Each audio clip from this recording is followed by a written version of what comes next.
Bueno, continuamos con obligaciones 1 y ahora vamos a hablar de las acciones y garantía común de los acreedores. Principio y clases de acreedores. El nuevo código se refiere a la garantía común de los acreedores en los artículos 242 y 743. El artículo 242 habla de la garantía común. Todos los bienes del deudor están afectados al cumplimiento de sus obligaciones y constituyen la garantía común de sus acreedores, con excepción de aquellos que este código o leyes especiales declaran inembargables o inejecutables. Los patrimonios especiales autorizados por la ley solo tienen por garantía los bienes que los integran. El artículo 743 nos habla de los bienes que constituyen la garantía. Los bienes presentes y futuros del deudor constituyen la garantía común de sus acreedores. El acreedor puede exigir la venta judicial de los bienes del deudor, pero solo en la medida necesaria para satisfacer su crédito. Todos los acreedores pueden ejecutar estos bienes en posición igualitaria, excepto que exista una causa legal de preferencia.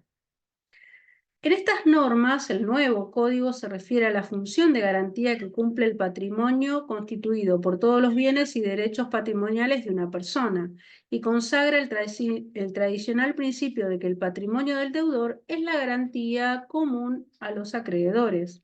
Este principio significa que todos los bienes presentes y futuros del patrimonio del deudor responden por las deudas que él tenga. Si el deudor no cumple su obligación, los acreedores pueden ejecutar judicialmente sus bienes, en la medida necesaria para satisfacer su crédito y cobrarse del producido de estos. Artículo 743 del Código Civil y Comercial.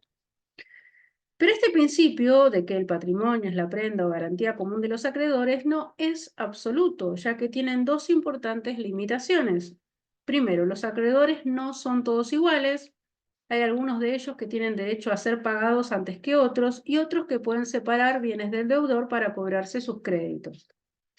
Por ello, los acreedores pueden ser privilegiados, que son aquellos que tienen el privilegio dado por la ley de ser pagados antes que otros acreedores, con derecho real de garantía, prenda o hipoteca, tienen afectado una cosa, mueble o inmueble, al cobro de su crédito. Se vende la cosa y cobran. Y los quirografarios o comunes son los que carecen de toda preferencia y por lo tanto cobran después de que hayan cobrado los acreedores con privilegio o con derecho real de garantía, ¿no? Si el patrimonio del deudor no alcanza, ellos cobran a prorrata de sus créditos. Hay bienes a los cuales el principio no se aplica porque ellos no están afectados al cumplimiento de ninguna deuda, sea por lo que dispone el código o por una ley especial.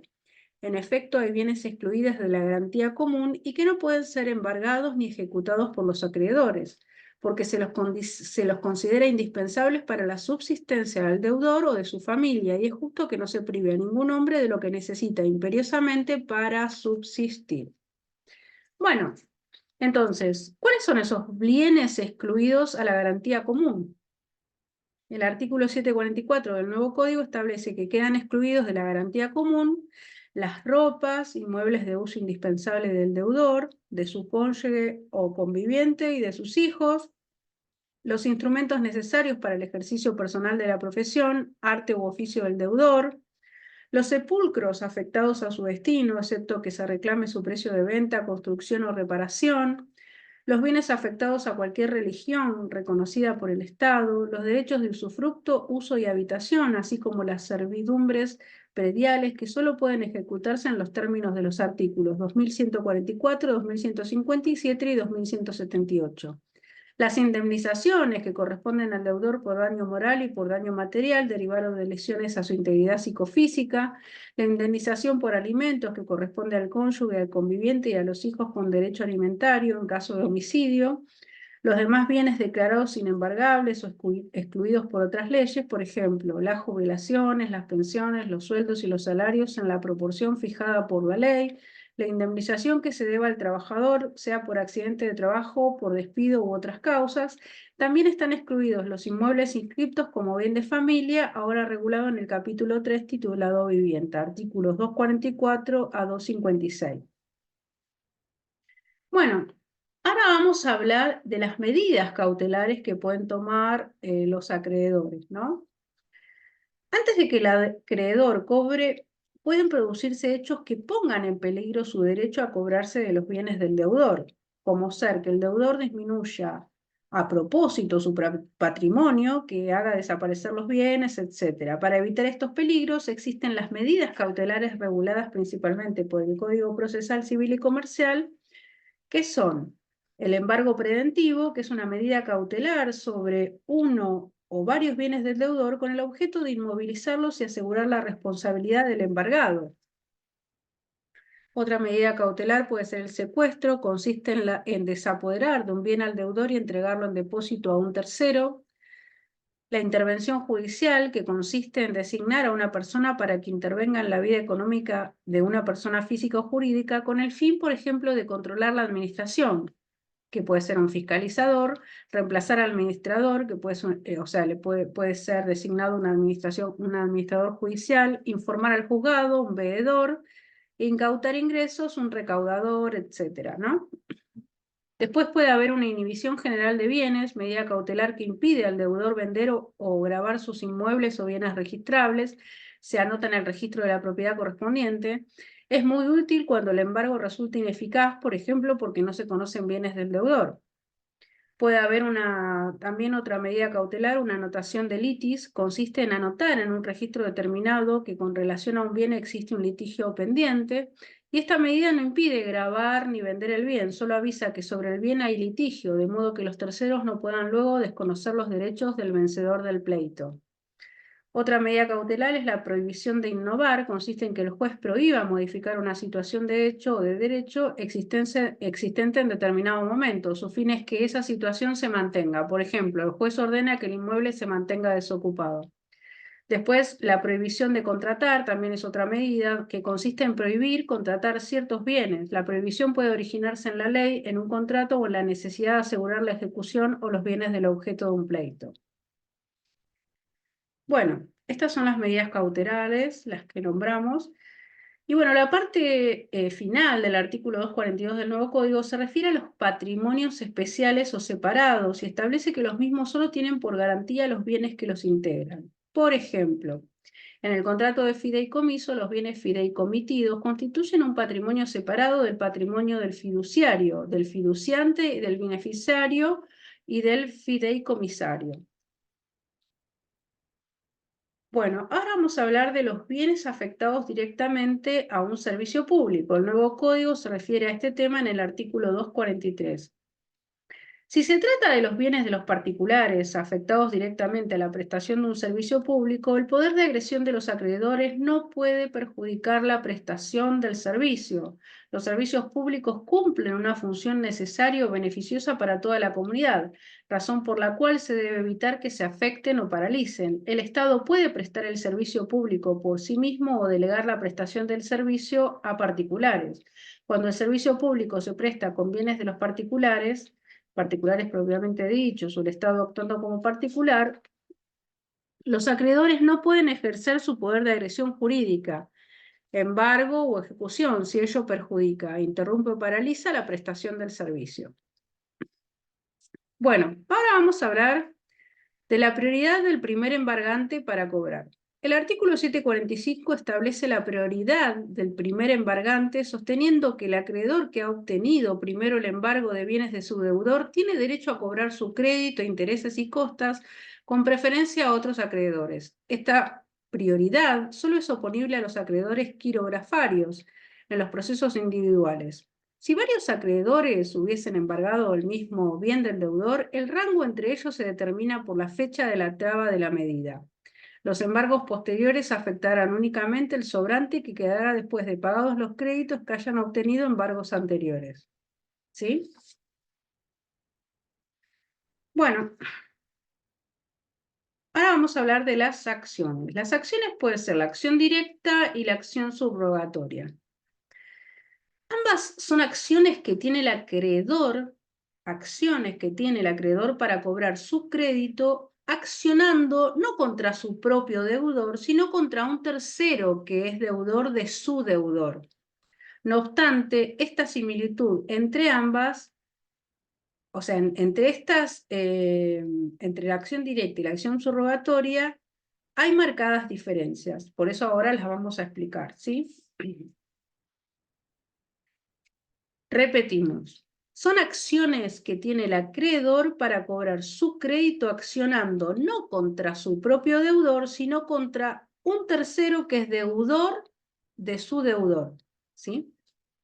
Acción directa. La acción directa es la que compete a ciertos acreedores para percibir lo que un tercero le debe a su deudor, hasta el importe del propio crédito. Por ejemplo, el locador tiene acción directa contra el sublocatario para cobrar el alquiler adeudado por el locatario en la medida de la deuda sublocataria. Esto lo encontramos en el artículo 1216. El sublocatario tiene acción directa contra el locador para obtener a su favor el cumplimiento de las obligaciones asumidas en el contrato de locación. También lo encontramos en el artículo 1216. En el caso de sustitución del mandato, el mandante tiene la acción directa contra el mandatario sustituto. Esto lo encontramos en el artículo 1327. El tercero beneficiario de un contrato oneroso de renta vitalicia tiene acción directa contra el deudor para obtener su pago. Artículo 1065. La acción directa es de gran utilidad para los acreedores que pueden ejercerla porque lo percibido ingresa directamente al patrimonio del acreedor demandante y solo a él beneficia, a diferencia de lo que sucede en la opción subrogatoria donde lo percibido ingresa al patrimonio del deudor y beneficia a todos los acreedores. La acción directa la podemos encontrar en el artículo 736, que nos dice, acción directa es la que compete al acreedor para percibir lo que un tercero debe a su deudor hasta el importe del propio crédito. El acreedor la ejerce por derecho propio y en su exclusivo beneficio. Tiene carácter excepcional, es de interpretación restrictiva y solo procede en los casos expresamente previstos por la ley. Caracteres. Bueno, el acreedor la ejerce por derecho propio y en su exclusivo beneficio, de modo tal que el acreedor perciba por la acción, ingresa directo, de tal caso, de tal que lo que el acreedor perciba por la acción ingresa directamente a su patrimonio y no al patrimonio de su deudor. El actor solo puede reclamar hasta el importe de su crédito. Es excepcional y de interpretación restrictiva porque solo procede en los casos expresamente previstos en la ley. Bueno, pero ¿cuáles son los requisitos para la acción directa? Un crédito exigible del acreedor contra su propio deudor, una deuda correlativa exigible del tercero demandado a favor del deudor, homogeneidad de ambos créditos entre sí, por ejemplo, ambas deudas en dinero. Ninguno de los dos créditos debe haber sido objeto de embargo anterior a la promoción de la acción directa. Y después, citación del deudor a juicio. ¿Cuáles son los efectos de la acción directa? Bueno, para el acreedor que ejerce la acción, la notificación de la demanda causa el embargo del crédito a favor del acreedor demandante. Por lo tanto, el tercero demandado ya no podrá pagarle a otra persona y si lo hiciese, dicho pago será inoponible al demandante, el cual podrá exigir el pago a su favor. El actor solo puede reclamar el importe de su crédito y solo puede prosperar hasta el monto menor de las dos obligaciones. El monto del crédito recibido por esta vía ingresa directamente al patrimonio del acreedor y solo a él beneficia. Bueno, esos son los efectos para lo que sería el acreedor, ¿no? El que ejerce la acción. Para el tercero deudor demandado, puede oponer al progreso de la acción directa todas las defensas que tenga, no solo contra su acreedor, sino también contra el demandante. Y respecto del deudor, los efectos para el deudor se libera frente a su acreedor en la medida en que corresponda en función del pago efectuado por el tercero demandado. O sea, si pagó el tercero, el deudor queda, queda liberado respecto de su acreedor, ¿no? Bueno, esa es la acción directa, que la encontramos en el artículo 736 del Código Civil y Comercial. Ahora vamos a hablar de lo que es la acción subrogatoria. ¿Qué es la acción subrogatoria? Es la que permite al acreedor de un crédito, o sea, de un crédito cierto, ejercer los derechos patrimoniales de su deudor cuando éste es remiso en hacerlo, o sea, no actúa o los abandona, y esa omisión afecta el cobro de su acreencia. Por ejemplo, usted es acreedor de Juan por 50.000 pesos y él dice que no tiene dinero suficiente y a la vez varias personas le deben dinero a Juan, pero él no hace nada para cobrarles. Además, una tía lo nombró heredero y él aún no aceptó la herencia. La ley le da derecho a usted a subrogarse en los derechos de Juan y a ejercer sus derechos, o sea para intentar en su nombre el cobro de los que deban a Juan o a la aceptación de esa herencia. Eso sería la acción subrogatoria. Se llama subrogatoria u oblicua o indirecta. Subrogatoria porque el acreedor subroga, reemplaza al deudor en sus derechos. Oblicua o indirecta porque lo que se cobre ingresará al patrimonio del deudor, lo cual indirectamente beneficiará a todos los acreedores. Fundamento: defender el patrimonio del deudor, que es la garantía común de los acreedores. Bueno, en el Código de Vélez-Sarsfield trataba la acción subrogatoria en un solo artículo, que era el 1196 en la parte de efectos de los contratos, lo cual era incorrecto, ya que la acción subrogatoria corresponde a cualquier acreedor, sea contractual o no. Debía ubicarse en la parte de las obligaciones, tal como lo hace ahora el nuevo Código. Cabe destacar que la regulación de la acción subrogatoria se complementa con normas del Código Procesal y Civil y Comercial, o sea, en los artículos del 111 al 114. Bueno, ¿a quiénes se otorga la acción subrogatoria? A cualquier acreedor de un crédito cierto, o sea, verosímil, contra el deudor, sin interesar si el crédito es exigible o no. ¿Cuáles son los derechos y acciones que comprende? En principio, todas las acciones y derechos patrimoniales del deudor pueden ser objeto de la acción subrogatoria. Esto lo tenemos en el artículo 139. Pero ¿qué pasa? Hay derechos excluidos, que estos los podemos encontrar en el artículo 741. Los derechos y acciones que solo pueden ser ejercidos por su titular, por ejemplo, derechos extrapatrimoniales y los que sean inherentes a la persona del deudor. Los derechos y acciones sustraídos de la garantía colectiva de los acreedores, por ejemplo, los bienes inembargables. Otro, las meras facultades, excepto que de su ejercicio pueda resultar una mejora en la situación patrimonial del deudor, y esto se refiere a las simples expectativas o posibilidades de poder ejercer un derecho. Si del ejercicio de esa mera facultad puede obtenerse una mejora del patrimonio del deudor, la misma podrá ser objeto de la acción de subrogación. Pero bueno, como todo, tenemos condiciones para su ejercicio. Uno, que el accionante sea acreedor del subrogado por un crédito cierto, ¿sí? Que el deudor sea remiso en ejercer sus derechos, o sea, que haya inactividad o abandono de los derechos por parte del deudor. Si el deudor es diligente y cuida su patrimonio, no sería admisible la acción. Otro, que haya un interés legítimo del acreedor para actuar, o sea, si el deudor es muy solvente, no se justifica la acción, o sea, si hay solvencia en su patrimonio, no se justifica la acción. Esto pasa cuando no hay solvencia, y que el deudor sea citado para que tome intervención en el juicio respectivo. ¿Qué pasa con el procedimiento respecto de la acción subrogatoria? Está previsto en el Código Procesal Civil y Comercial de la Nación desde los artículos 111 al 114. Para ejercer la acción no se requiere autorización judicial previa. Al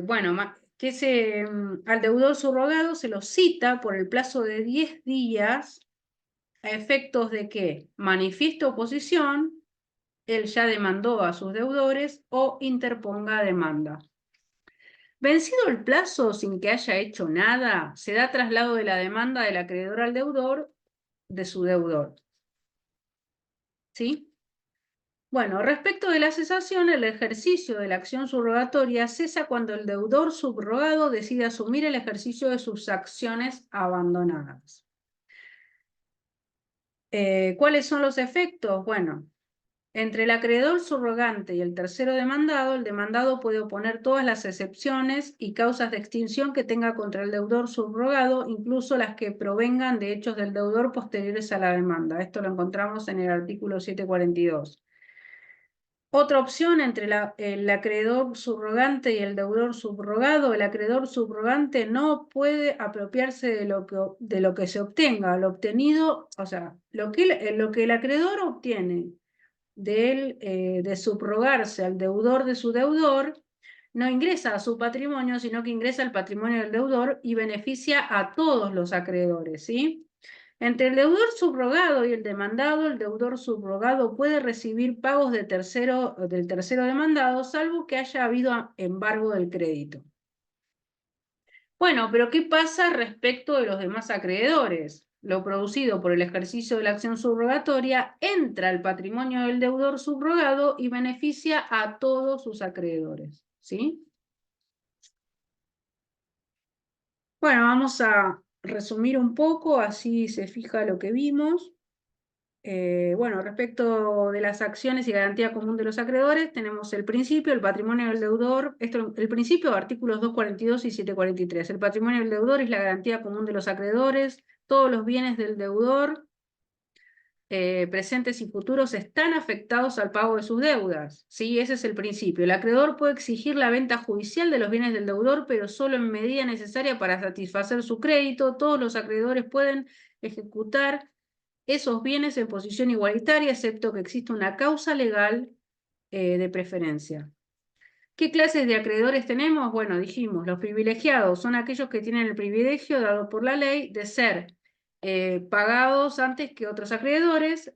Tenemos los acreedores con derecho real de garantía, prenda o hipoteca, tienen afectada una cosa al cumplimiento de su crédito, y los quirografarios o comunes son los que carecen de toda preferencia y por lo tanto cobran después de que hayan cobrado los acreedores con privilegio o con derecho real de garantía. Respecto de los bienes excluidos, ¿no? Excluidos los encontramos en el artículo 744, ya dijimos, las ropas y muebles de uso indispensables del deudor, de su cónyuge o conviviente y de sus hijos, los instrumentos necesarios para la profesión, arte u oficio del deudor, los sepulcros afectados a su destino, excepto que se reclame su precio de venta, construcción o reparación, los bienes afectados a cualquier religión reconocida por el Estado, los derechos de usufructo, uso y habitación, así como las servidumbres prediales, las indemnizaciones por daño moral y material derivados de lesiones a la integración física del deudor, la indemnización por alimentos que corresponde al cónyuge, al conviviente y a los hijos con derecho alimentario en caso de homicidio, los demás bienes declarados inembargables o excluidos por otras leyes, las jubilaciones, las pensiones, los sueldos, los salarios en la proporción fijada por la ley, la indemnización que se deba al trabajador, sea por accidente de trabajo, por despido u otras causas. También están excluidos los inmuebles inscritos como bien de familia, ahora regulado en el capítulo 3, vivienda, artículos 244 o 256. Bueno, nombramos las medidas cautelares que ya las vimos por separado: embargo preventivo, secuestro, intervención judicial, inhibición general, anotación de litis, prohibición de innovar, prohibición de contratar, protección de personas, medidas cautelares genéricas, medidas de prueba anticipada. Respecto de los bienes afectados a un servicio público, el poder de agresión de los acreedores no puede perjudicar la prestación del servicio, como ya dijimos, artículo 243. Prioridad del primer embargante. El acreedor que ha obtenido primero el embargo de bienes de su deudor tiene derecho a cobrar su crédito, intereses y costas con preferencia a otros acreedores. Esta prioridad solo es oponible a los acreedores quirografarios en los procesos individuales. Si varios acreedores han embargado el mismo bien del deudor, el rango entre ellos se determinará por la fecha de la traba de la medida. Los embargos posteriores afectarán únicamente al sobrante, que quedará después de pagados los créditos que hayan obtenido embargos anteriores. Bueno, para terminar de resumir, vamos a hablar de la acción directa. Dijimos que es la que compete al acreedor para percibir lo que un tercero le debe a su deudor hasta el importe del propio crédito, ¿sí? O sea, yo en vez de agarrarlo a mi deudor, lo agarro al deudor de mi deudor, ¿sí? Hasta el importe del crédito que a mí me debe, ¿no? Ejemplos: el locador tiene acción directa contra el sublocatario, o sea, el que está como garante para cobrar el alquiler adeudado por el locatario, 2216. Si hay sustitución del mandatario, el mandante tiene la acción directa contra el mandatario sustituto. O sea, si no vas por el que te alquiló, vas por el garante. Listo. Caracteres. El acreedor la ejerce por derecho propio y en su exclusivo beneficio. Lo que el acreedor perciba por la acción ingresa directamente a su patrimonio y no al patrimonio de su deudor. La acción directa, por ejemplo, si yo le cobro al garante, no es que va a entrar al patrimonio del deudor, como en la subrogatoria. Entra a mi patrimonio, ¿sí? Yo le cobro al garante. El actor solo puede reclamar hasta el importe de su crédito, excepcional y de interpretación restrictiva, porque solo procede en los casos expresamente previstos en la ley. ¿Cuáles son los requisitos? Un crédito exigible del acreedor contra su propio deudor, una deuda correlativa exigible al tercero demandado a favor del deudor, homogeneidad de ambos créditos entre sí, ambas deudas en dinero, ninguno de los dos créditos debe haber sido objeto de embargo anterior a la promoción de la acción directa y citación del deudor a juicio. ¿Cuáles son los efectos? Bueno, para el acreedor, la notificación de la demanda causa el embargo del crédito a favor del acreedor demandante. El tercero demandado ya no podrá pagarle a otra persona y si lo hiciese, dicho pago será inoponible al acreedor demandante, el cual podrá exigir el pago a su favor. Lo percibido ingresa directamente al patrimonio del acreedor y solo lo beneficia a él. O sea, si yo le cobro al garante, es para mí. Para el tercero demandado, ¿cuáles son los efectos? Puede oponer al progreso de la acción directa todas las defensas que tengas contra su acreedor y también contra el acreedor demandante. Y para el deudor se delibera frente a su acreedor, o sea, si yo no le cobro a mi inquilino y le cobro al garante, entonces se libera frente a su acreedor en la medida que corresponda en función del pago efectuado por el tercero demandado. ¿Sí? Respecto de la acción subrogatoria, bueno, dijimos que la acción subrogatoria es la que permite al acreedor de un crédito cierto ejercer los derechos patrimoniales de su deudor cuando éste es remiso en hacerlo. No actúa, o sea, o lo abandona. Por ejemplo, yo tengo mi deudor no paga, ¿sí? Y en esa omisión afecta el cobro de su acreencia, ¿no? Entonces dijimos, el acreedor no goza de preferencia alguna sobre los bienes obtenidos por medio de la acción subrogatoria.